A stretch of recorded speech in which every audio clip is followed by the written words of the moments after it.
trouxe aqui algumas perspectivas de um projeto de pesquisa que eu estou desenvolvendo para trabalhar na Este. É o Evangelho e a Espiritualidade, e eu vou falar, só que esse projeto eu vou falar sobre a música antropocêntrica, né, no contexto atual. Mas eu trouxe aqui uma reflexão sobre o Evangelho e a Espiritualidade e vou tratar também da questão da musicalidade lá no encerramento dessa plenária de hoje. Então, a plenária de hoje vai versar sobre o Evangelho e a Espiritualidade. A bibliografia está aí. Tá bem. Depois eu passo para vocês esses slides aqui. Eu usei o Bonhoeffer, o Christoph Benck, a Magali do Nascimento Cunha, que é uma pesquisadora, o Schalk, o Eberle, o Spadaro. Então, eu usei essa turma aí para trabalhar. Bom, nós vamos falar um pouco de Lucas, narrativa de Lucas. Eu não vou exaurir aqui a narrativa de Lucas, porque a narrativa de Lucas tem várias temáticas, são vários temas teológicos para se trabalhar na narrativa de Lucas, mas dentro da espiritualidade, do Evangelho e a espiritualidade, eu vou tentar extrair alguns princípios básicos no tocante a Cristo, no tocante a Jesus, da espiritualidade de Jesus no Evangelho de Lucas, que também reflete na narrativa de Marcos. Lucas é a reflexão da narrativa de Marcos, em algum sentido, mas eu não tenho a pretensão de expor tudo sobre Lucas. Nós vamos pincelar algo nesse sentido. O texto base, são 3 textos bases que vai formar a espiritualidade de Cristo no Evangelho de Lucas. Está lá em Lucas 10, 21, que dizia que Jesus orava e agradecia ao Pai. Naquela mesma hora, Jesus sentiu-se inundado de alegria do Espírito Santo e disse: Eu te louvo, Pai, Senhor do céu e da terra, porque escondeste essas coisas aos sábios e entendidos e as revelastes aos pequeninos. Sim, Pai, porque foi do teu agrado. A segunda narrativa está aqui no capítulo 24, versículo 27 de Lucas, 24, 27, que diz o seguinte: E começando por Moisés e por todos os profetas, explicava-lhes o que dele se achava em todas as Escrituras. Aí no versículo 15, o versículo anterior, diz: E aconteceu que, indo eles falando entre si e fazendo perguntas um ao outro, o mesmo Jesus se aproximou e ia com eles. Então nós temos aqui 3 textos que resumem vamos dizer assim, a praxis de Cristo no tocante à sua espiritualidade. É o caminhar, o ensinar e o orar, ou seja, as questões devocionais. Na narrativa de Lucas a gente tem essas 3 questões. Vamos lá. O propósito geral do Evangelho de Lucas e Atos é trazer uma exposição dos primórdios do cristianismo na vida de Jesus e na extensão do cristianismo dentro da história da igreja primitiva, a fim de convencer os seus leitores sobre o avanço irresistível do Evangelho. Então, o propósito geral do Evangelho de Lucas, dentro das questões teológicas, o Evangelho vai trabalhar com as questões sociais, vai trabalhar com a questão do Espírito Santo, vai falar muito sobre a oração e, como um pano de fundo, da relação que Jesus tinha, ou seja, a espiritualidade que Jesus nos ensinou na narrativa.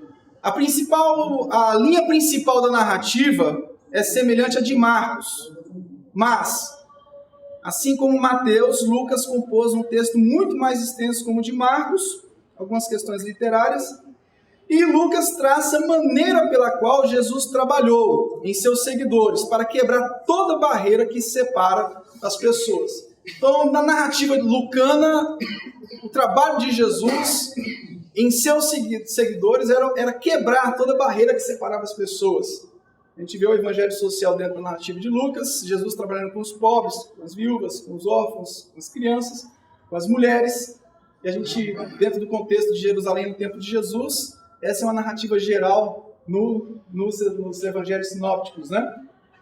E nós temos também algumas definições sobre o que é espiritualidade o que é a espiritualidade cristã? O Paulo Butzke, que é um luterano, que vai ser meu orientador, ele diz que em busca de uma espiritualidade, a igreja encontra dificuldades em articular e ensinar formas e exercícios espirituais consoantes com a sua história e teologia. Então, nós temos uma dificuldade hoje, a igreja, eu creio que, eu vou falar do Brasil, não vou falar da igreja na face da terra, porque é muito abrangente eu dizer isso, a realidade que eu conheço, nós conhecemos o Brasil, nós temos uma dificuldade de articular e ensinar as formas e os exercícios espirituais que devem ser seguidos, começando por Cristo, passando pela igreja neotestamentária, passando depois pelos pais da igreja, desaguando na reforma protestante até os dias de hoje. Nós tropeçamos acerca de como aplicar a espiritualidade de Cristo Jesus, como viver essa espiritualidade. Fundamentos da espiritualidade cristã são encontrados na praxis espiritual de Jesus e da comunidade primitiva. Quer dizer, a praxis da espiritualidade cristã em Jesus reflete na comunidade primitiva.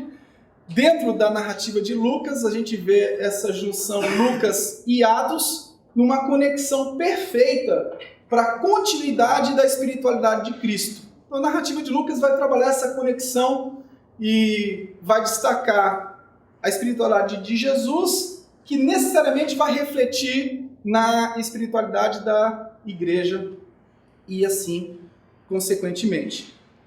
O termo espiritualidade remonta ao adjetivo latino spiritualis, tradução de pneumáticos, é o que diz lá em 1 Coríntios 2,14, designando a forma de viver a partir da fé. Então a espiritualidade é um desígnio, ou seja, é uma expressão de como nós vamos viver a fé. A espiritualidade serão as expressões que nós vamos usar como igreja local, como liderança, para exprimir essa fé. Como essa fé vai ser articulada dentro do contexto comunitário? O conceito. Existe um conceito moderno de espiritualidade que nasceu da Igreja Católica Romana, provindo da teologia das ordens religiosas do século XVIII.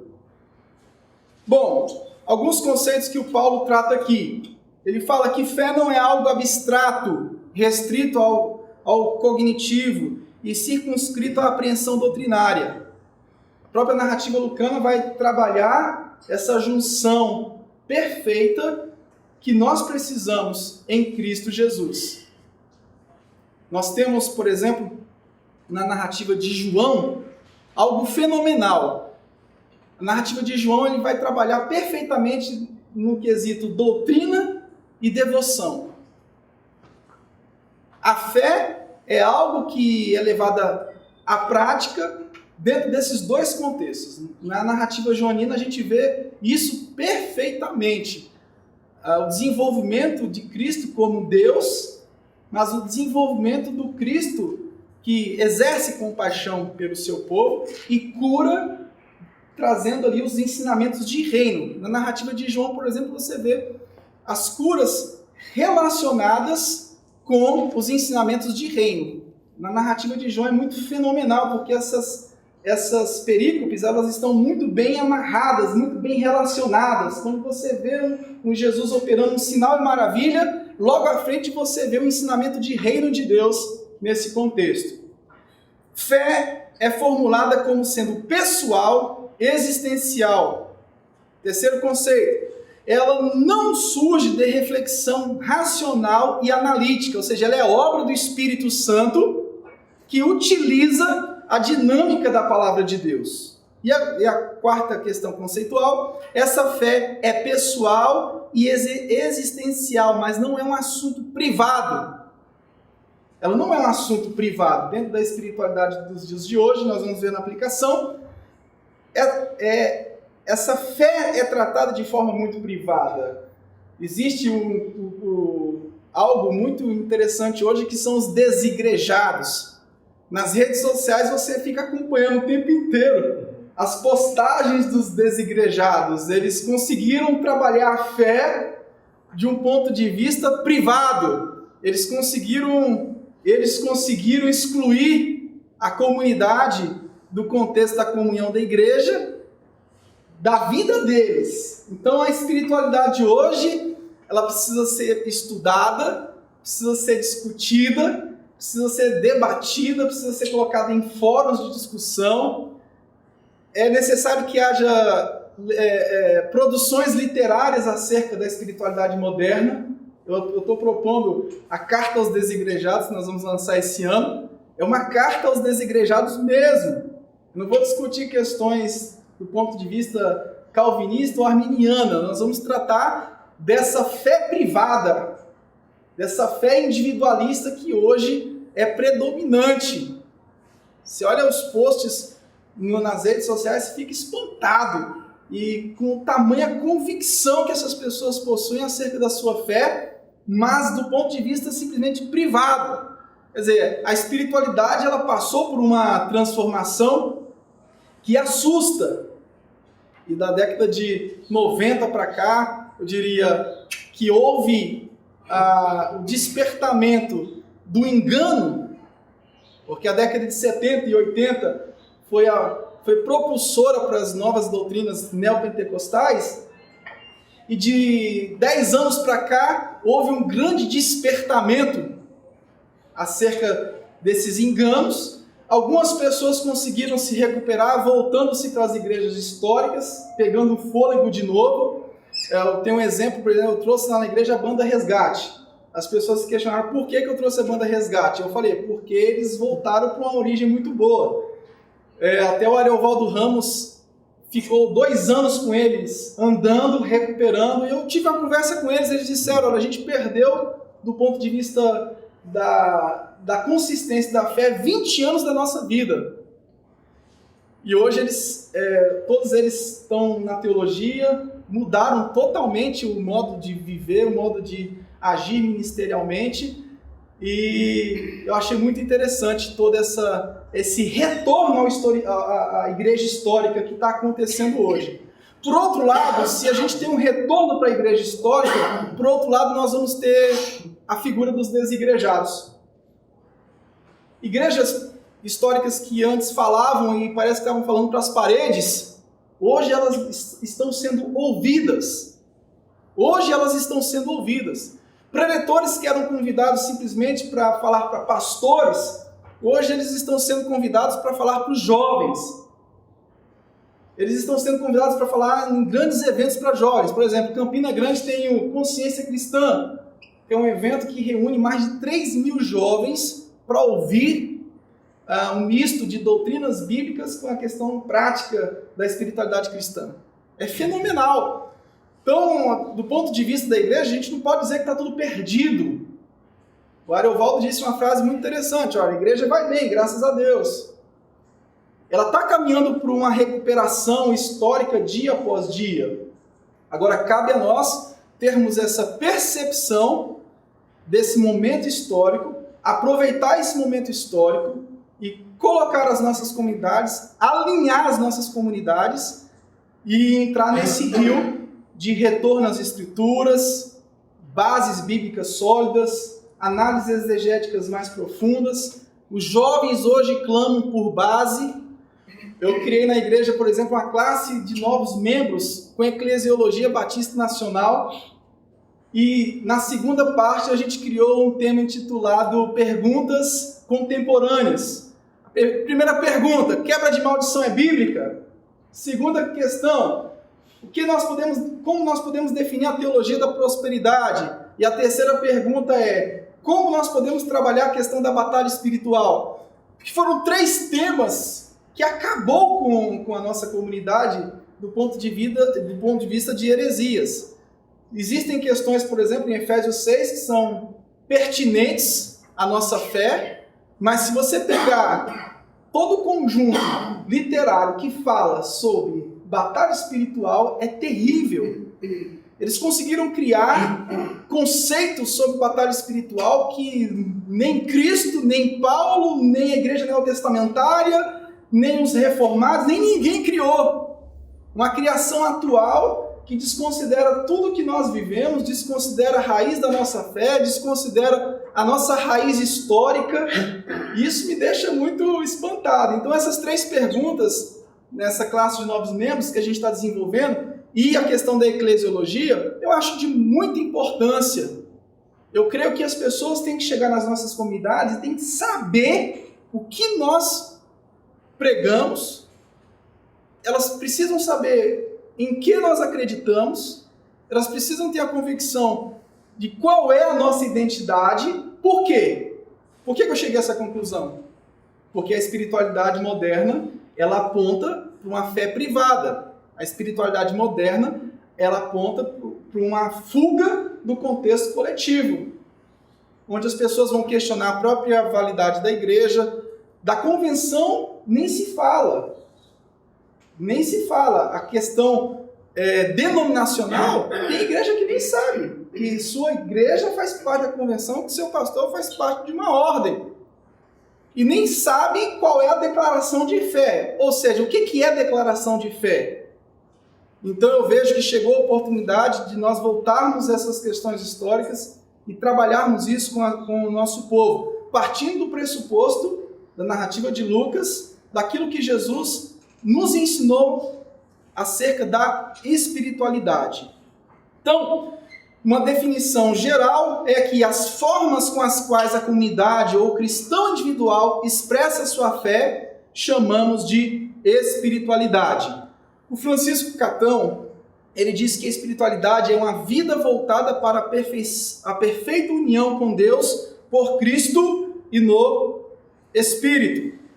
Já o Bonhoeffer, ele diz que a espiritualidade é a concretização e o desenvolvimento da vocação cristã de uma forma integral no mundo a partir da aceitação e vivência em obediência no discipulado. Então ele parte do fim para o início. Jesus vem na narrativa de Lucas e exprime a sua espiritualidade. O Bonhoeffer vem e traz o caminho inverso, que é o caminho do discipulado, que completa com a narrativa de Lucas no que Jesus disse nos textos que nós falamos. Problemática. Vamos lá. Qual a problemática que nós estamos enfrentando e que nós vamos enfrentar? Primeiro, existem inúmeras formas de se expressar a fé, ou seja, de viver essa espiritualidade. Algumas dessas formas de se expressar a fé ou de se viver essa espiritualidade, nós conseguimos encontrar uma consonância com as Escrituras. Algumas formas de crescimento de igreja, às vezes colocam nas suas igrejas uma declaração. Nós vamos fazer isso, vamos viver em comunhão, vamos viver em serviço, vamos viver em adoração, vamos evangelizar. Bom, conseguiu exprimir ali alguma forma de espiritualidade. Agora, como vai desenvolver isso? Como isso vai ser desenvolvido? Enfim, as formas de desenvolvimento de espiritualidade cristã é uma questão muito pessoal, uma questão muito local. Mas existe um problema que é o problema da pluralidade de questões da espiritualidade. A pessoa pergunta, qual é a visão da sua igreja? Ela quer saber como você vive a espiritualidade cristã. Né? Como você expressa a sua fé. Segundo, no contexto atual, nós temos muitos problemas que influem na espiritualidade cristã. Primeiro, movimentos da fé, que são os movimentos de confissão positiva. Kennedy Ade, você já conhece a história toda. Né? Os movimentos de quebra de maldição, que desconsideram o fundamento da teologia bíblica. Nem na sistemática eu vejo que eles têm base, muito menos na teologia bíblica. Na teologia bíblica você desmonta essa doutrina da quebra de maldição com um texto, você quebra eles todos. E a questão da batalha espiritual. A batalha espiritual foi colocada no bojo da nossa espiritualidade, desconsiderando a narrativa, o propósito, as questões literárias de Paulo lá aos Éfesos, na carta de Paulo aos Efésios. Então a coisa foi trabalhada de uma forma muito temática. Por isso que a nossa proposta na plenária passada foi tratada de um sermão expositivo, e o pastor Zé disse muito bem colocado, falou que o sermão expositivo não vai resolver o problema da igreja. Eu também estou convicto que não adianta eu formar uma série de mensagens, por exemplo, eu só prego em série. Tem séries que eu fico na igreja 3 meses, 4 meses pregando. Mas eu sei que isso não vai resolver o problema da igreja. Eu sei que eu tenho que fazer como Jesus fez. Jesus, lá na narrativa de Lucas, ele ensinava, mas Jesus também caminhava com os discípulos. É o que nós lemos nos textos. Então, o sermão expositivo, ele vai formar uma das bases. Teologia bíblica vai fazer com que a gente faça uma exegese mais bem apurada de um texto. Agora, a praxis, ou seja, essa espiritualidade, ela precisa ser juntada com tudo isso para que a gente expresse a nossa fé em meio a tantos movimentos que querem ensinar para nós como expressar espiritualidade. E como, infelizmente, não há fundamentos sólidos no nosso contexto protestante brasileiro, com exceções, as pessoas vão caminhar e vão se adequar a algum desses movimentos. Elas vão abraçar um desses movimentos. Um pastor vai no congresso, ele vai num seminário, e lá naquele seminário lhe é apresentado uma nova proposta. Uma nova proposta de crescimento de igreja. E ele volta para a sua comunidade achando que aquilo ali é a última bolacha do pacote. E ele chega na igreja e muda tudo e diz para as pessoas: olha, a forma como vocês estão agindo espiritualmente está errado. A nossa praxis de espiritualidade está completamente torta. Vamos agora agir assim. Por quê? Porque veio um novo método, e esse novo método ensinou que a verdadeira forma de manifestar a espiritualidade é daquele jeito, com aquela visão, com aquele estilo, com aqueles fundamentos, porque afinal de contas foi Deus que revelou aquilo para o apóstolo. Deus revelou diretamente. Então, se Deus revelou diretamente, quem somos nós para dizer que aquilo ali não é a última bolacha do pacote? Então, nossa espiritualidade está versada também sobre essa relação dos dons ministeriais e a igreja. A relação dos dons ministeriais e a igreja é uma relação complexa, onde há muita manipulação, como tem a obra pela Lerban, nesse processo de evangelização. Pastor Edmilson, Vilas Novas, né? Vilas Boas? Vila Nova. Nova e Boa dá no mesmo, né? Mas é Não, foi o Stephen. Mas eu digo assim, o pastor, um presidente nosso da nossa convenção, estava falando na última plenária do Complexo, sobre essa manipulação, onde o indivíduo chega na frente da comunidade e convence a comunidade que aquela comunidade tem que comprar para ele um carro, porque ele foi no congresso e ouviu uma palavra sobre honra. Sobre honra, dupla honra. Ele ouviu alguma coisa e ele ficou encantado porque a comunidade que ele vive é uma comunidade que não honra. E ele foi na palestra e viu um pastor que é honrado pela comunidade. E o sentido de honra para o pastor é receber presentes no neopentecostalismo. A honra no neopentecostalismo é o seguinte: é o carro que eu recebo no final do ano, a igreja me honrou. Então a espiritualidade hoje ela está subversiva. Vamos lá. Da dupla honra é a dupla decepção. Olha, questão crucial. Uma pergunta que eu vou fazer.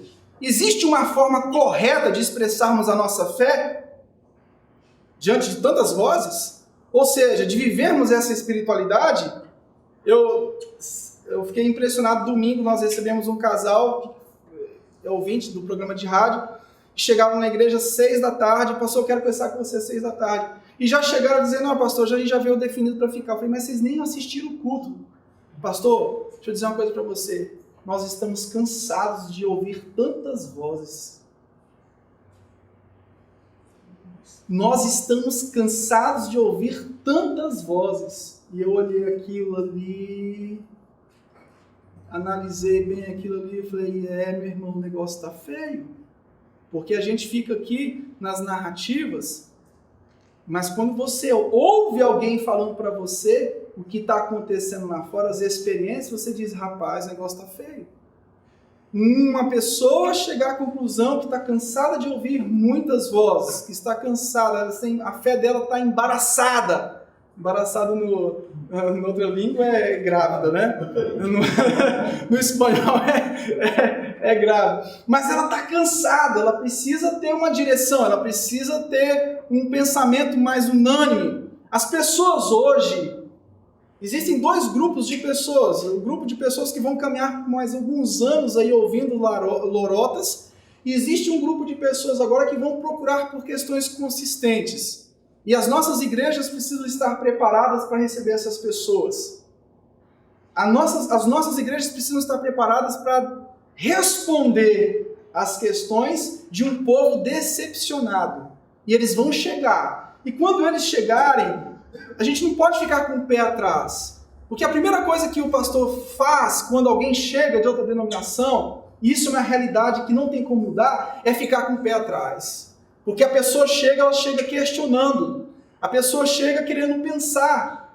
E o problema da nossa espiritualidade é que ela excluiu, ela aboliu a questão da pessoa poder pensar.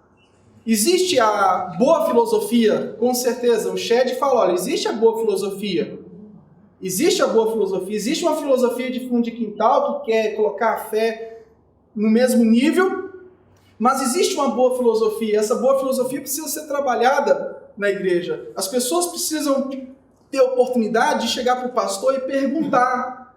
As pessoas precisam ter oportunidade de questionar uma conduta, questionar até mesmo uma pregação. Por que não?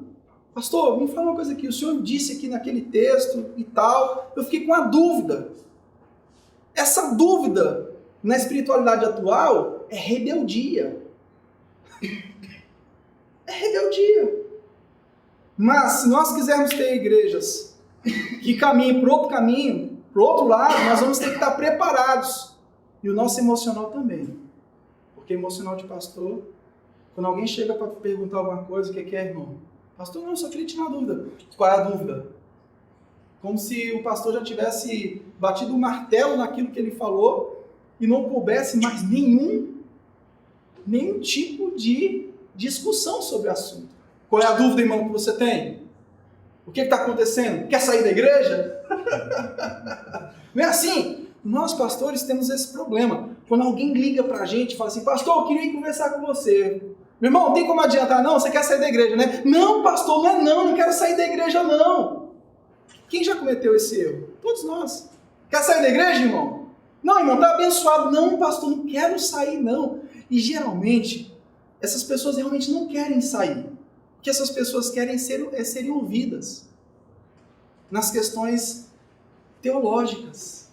Porque isso que a Bíblia faz parte da fé. Faz parte, né? Elas querem ser ouvidas, elas querem participar do processo, dessa sinergia que há entre o pastor, entre o membro da igreja, entre o docente, o discente. Eles querem fazer parte do processo.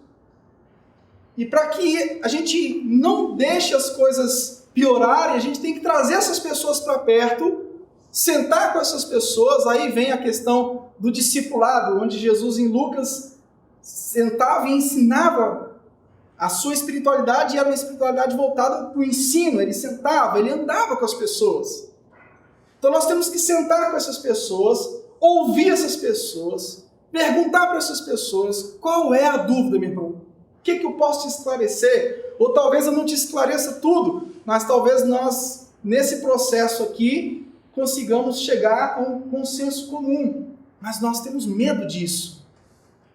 Por quê? Porque aí, por um lado, as pessoas que estão indo para uma fé privada, uma fé longe da coletividade, questionam, e eles têm razão no questionamento que eles fazem. Nós somos proibidos de pensar. Nós somos proibidos de falar. Nós somos proibidos de nos manifestarmos. Então a fé coletiva para a gente não tem razão. Porque a gente não pode pensar, a gente não pode falar. Nesse ponto eles têm razão. E como nós vamos enfrentar essa questão crucial de hoje? Ou nós abrimos para o debate, até dentro da própria igreja, fazer uma mesa redonda, fazer debates, conferências.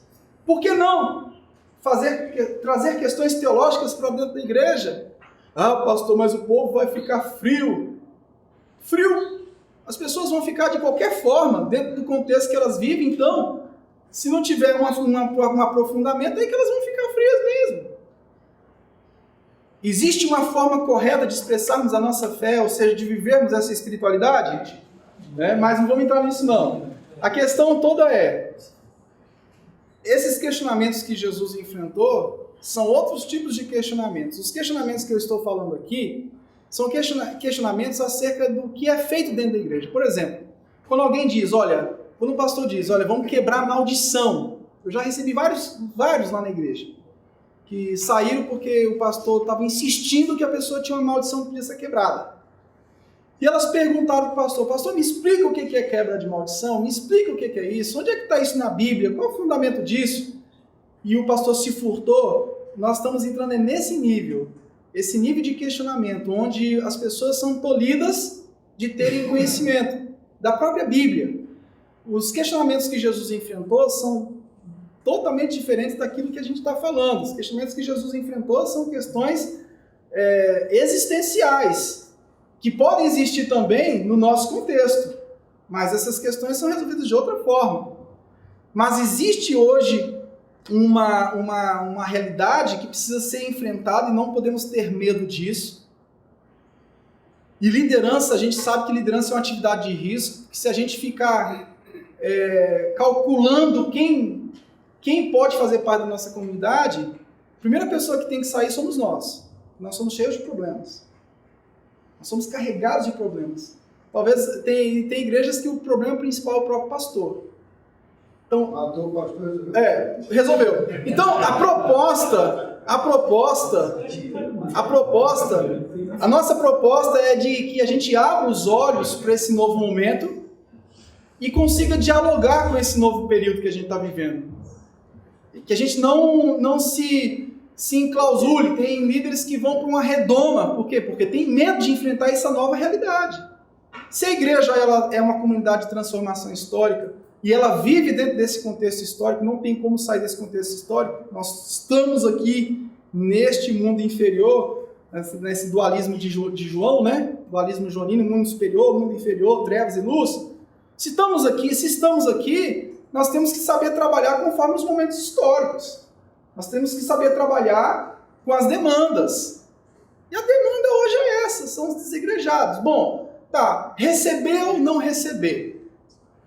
Eis a questão. A gente vai fechar as portas das igrejas para as pessoas? Por outro lado, a gente não pode pegar as pessoas e fazer o que o outro não fez com elas. Talvez aquela pessoa tenha até um chamado, mas ela precisa ser trabalhada. Ela precisa ser trabalhada. Bom, vamos lá. 5 tipos básicos de espiritualidade cristã. Cristo contra a cultura é um tipo de espiritualidade cristã. Deixa eu abrir aqui o outro texto aqui. Então nós vamos trabalhar aqui 5 tipos de espiritualidade cristã. Cristo contra a cultura. Depois nós vamos falar sobre o Cristo da cultura e assim por diante. Bom, Cristo contra a cultura. Primeira forma de espiritualidade cristã. É uma abordagem que afirma que o mundo é um ambiente hostil à fé cristã. John Stott é um dos propulsores dessa realidade.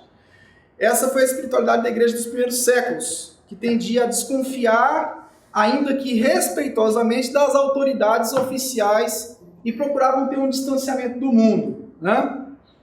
Essa visão resultou no monasticismo. O segundo tipo de espiritualidade é Cristo da cultura.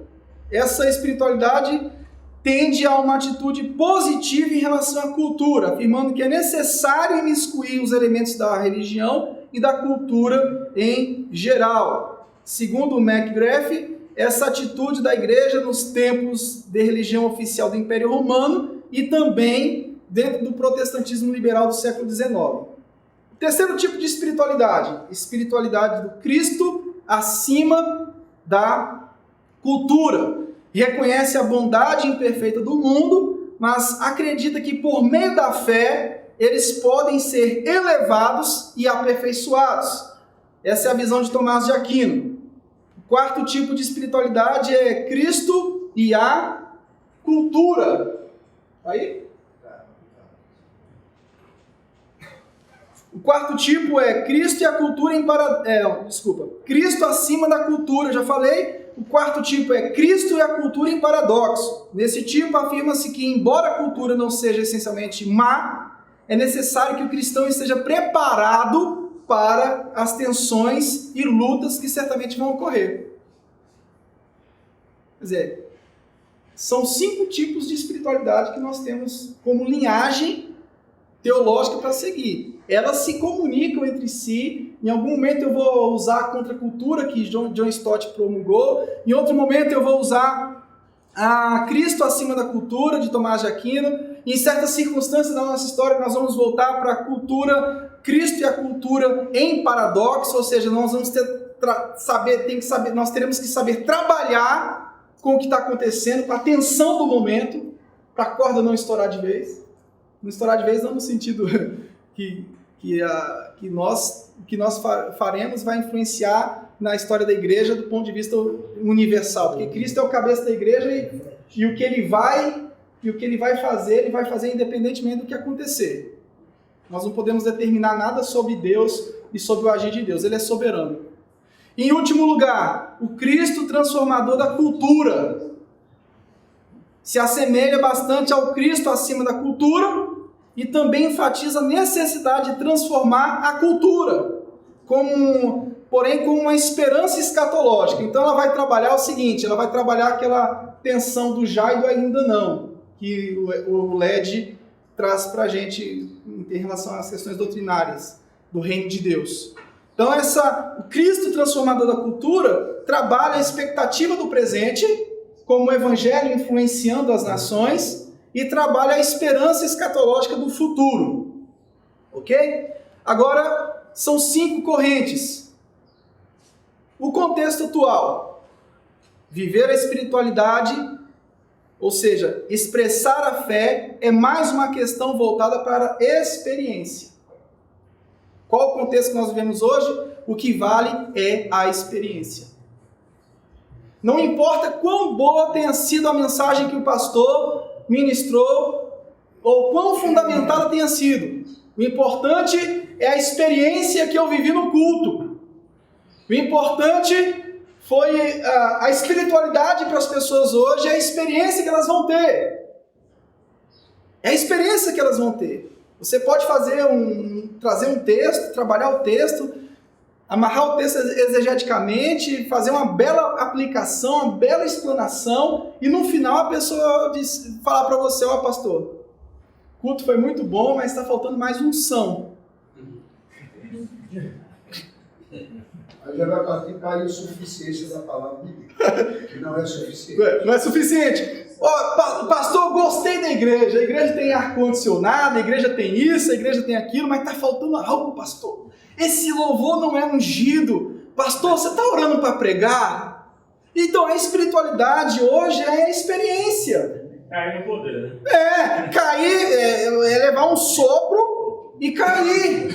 Enfim, quando alguém vai num congresso, quando alguém vai numa palestra, muitas dessas pessoas que vão fazer um congresso, uma palestra, um seminário, dependendo da espiritualidade dela e dependendo da proposta de espiritualidade do evento, qual é o objetivo dela e do evento?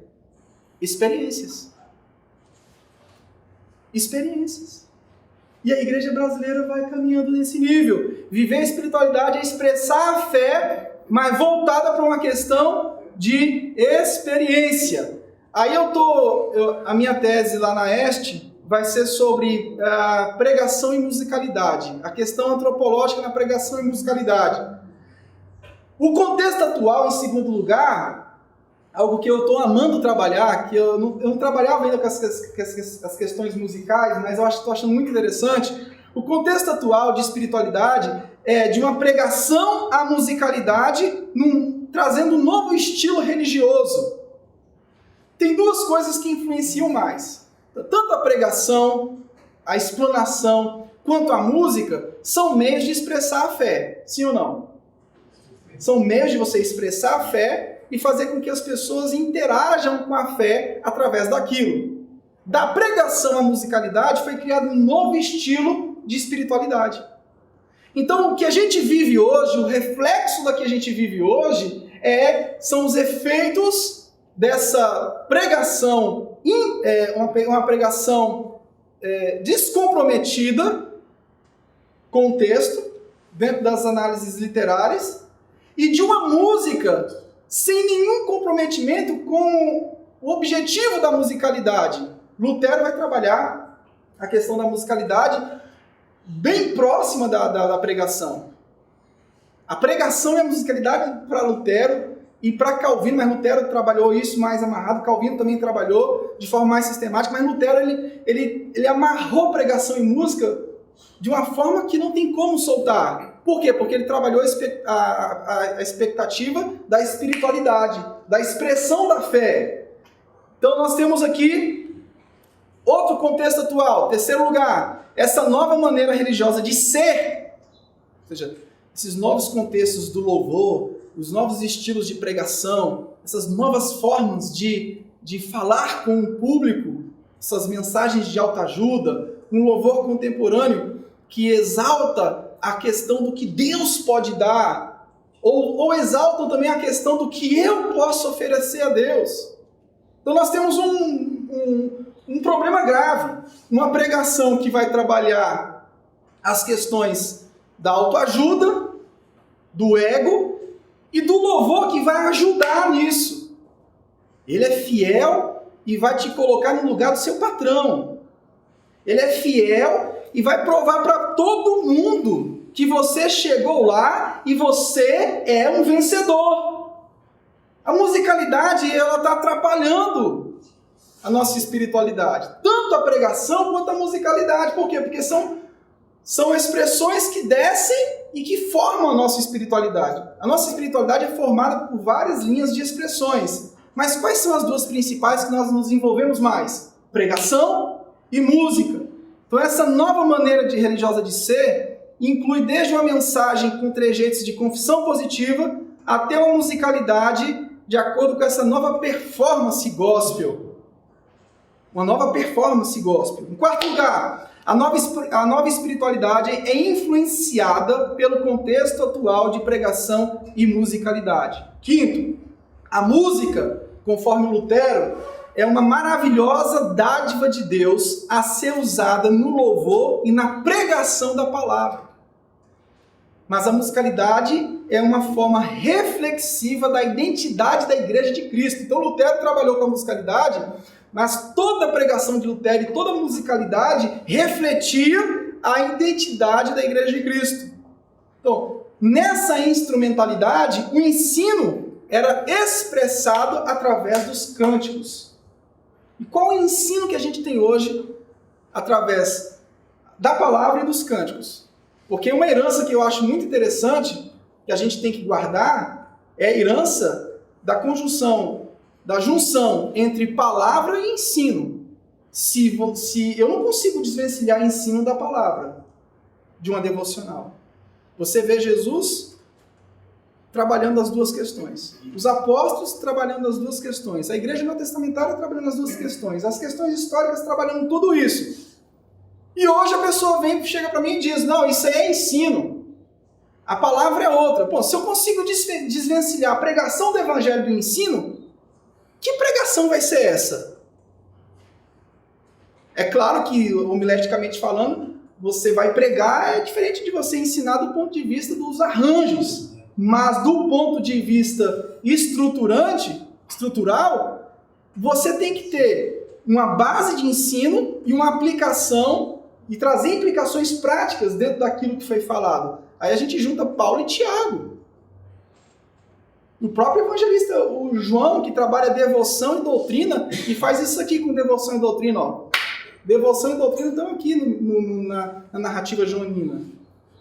Então a musicalidade é uma forma reflexiva da Igreja de Cristo. Em 7º lugar, uma nova espiritualidade foi criada a partir da pregação e do louvor contemporâneo. O cantor cristão, lógico, a gente não vai ficar canonizando aqui cantor cristão, harpa cristã, inário. Não vai ficar canonizando essa questão da musicalidade. Eu sou contra isso também, esse saudosismo que pega as questões antigas e canoniza. Mas eu sou a favor de se ter uma musicalidade melhor.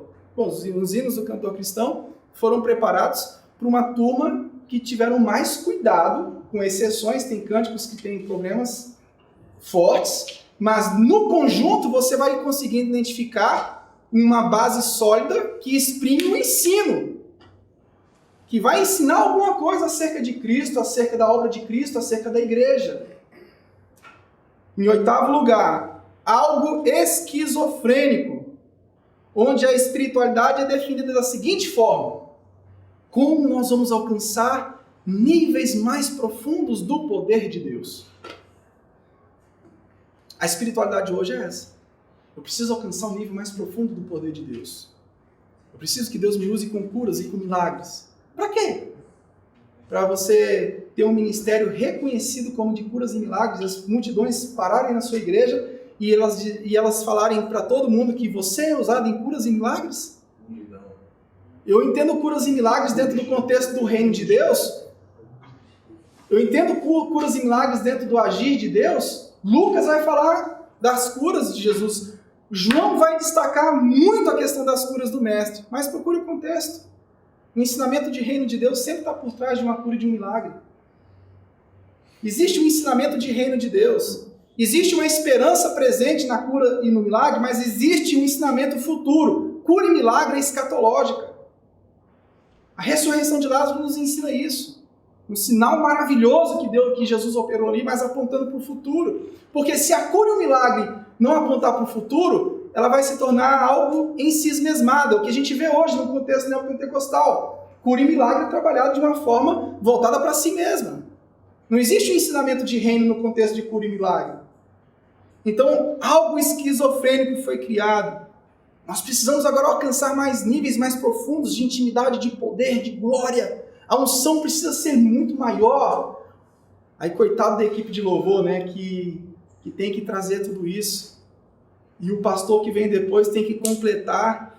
E se ele não completar, o negócio fica feio para o lado dele. Há um ensinamento errado que foge do sacerdócio universal do corpo de Cristo.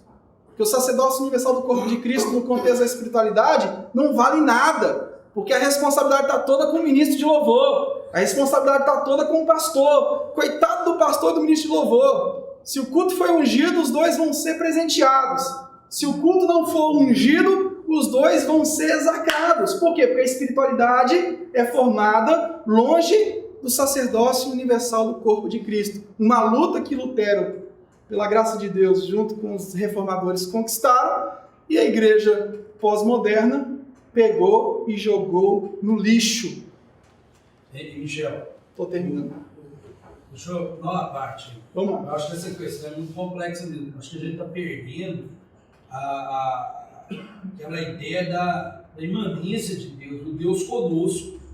A gente só consegue ver um Deus distante, um Deus inacessível, que poucas pessoas, além do pastor naturalmente, têm acesso, né? Então, isso aí me lembra muito da literatura apocalíptica do primeiro século de Cristo, um livro chamado Os Segredos de Enoque, que ele vai subindo no estágio de desenvolvimento espiritual, que ele vai subindo céu a céu, até chegar no 10º céu. É no 10º céu que Deus habita. Mas ele não chega lá sozinho, ele precisa de um anjo para intermediar a sua ida ao 10º céu. Então, o que acontece? Hoje nós estamos assim, parece que Deus está em algum lugar, Precisa ser encontrado. que não é todo mundo que chega. Não é todo mundo. Então precisa de mais unção, mais isso, mais aquilo. camadas mais profundas, que é para chegar num Deus inacessível. E teve um ministro que eu falei com ele, rapaz, você está colocando o povo como se o povo fosse nada e você estivesse no Santo dos Santos. A espiritualidade é essa, e o cara sobe no altar e quando ele vai louvar, o hino dura 10, 12 minutos, e quem está lá embaixo, eu já me senti assim, eu falei, caramba, eu não estou nesse nível desse cara não. O nível desse cara é muito alto, é muito elevado, ele passou de Paulo, a espiritualidade de Paulo era muito pequena em vista dele. Não é, eu vejo que não é acima do normal, eu vejo que ela é esquizofrênica. A forma como ele ministra deixa o povo numa situação como se o povo fosse nada. Como se o povo estivesse na primeira camada que o Léo falou e ele estivesse na 10ª camada. De repente o ministro de louvor começa a brigar com o povo. E o ministro de louvor começa a exortar o povo. E o ministro de louvor, ele quer envolver o povo de qualquer jeito naquilo que nem eu acredito que ele esteja vivendo. Isso é uma espiritualidade esquizofrênica, irmãos. Aplicando aqui, o Christoph Benck, ele diz que o seguinte: a espiritualidade, conforme a narrativa lucana, é um retorno urgente ao modo de ser conforme Cristo formava a espiritualidade, de forma sadia. Aqueles 3 textos que nós vimos têm 3 questões fundamentais. O Cristo que anda com o povo, o Cristo que tem uma vida devocional e o Cristo que ensina o povo. Uma espiritualidade muito simples. A gente falou de todas essas questões teológicas, históricas, mas quando a gente deságua na espiritualidade de Cristo. Nós temos aqui a espiritualidade de Cristo definida da seguinte forma. O Paulo define como ouvir, ou seja, Jesus era um bom conselheiro, e um bom conselheiro é aquele que ouve, não é aquele que fica falando. O segundo tópico da espiritualidade de Jesus, ele orava.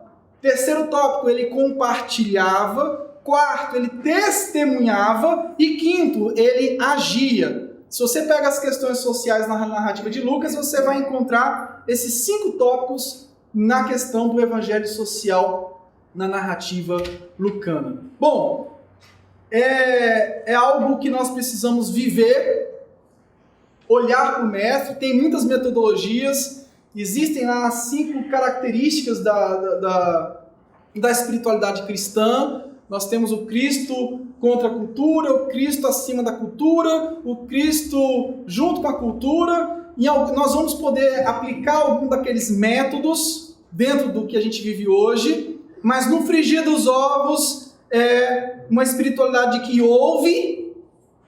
Não adianta eu pregar esse sermão expositivo, não adianta eu ser um bom mestre, não adianta nós sermos bons expositores, bons educadores, se nós não temos a capacidade de andar com as ovelhas, de ouvi-las. E as pessoas querem ser ouvidas. As pessoas precisam de alguém que sente e fique a tarde toda com elas. As pessoas querem alguém que possa tomar um café, coisa simples, sair para almoçar. E o ministério pastoral vai requerer isso.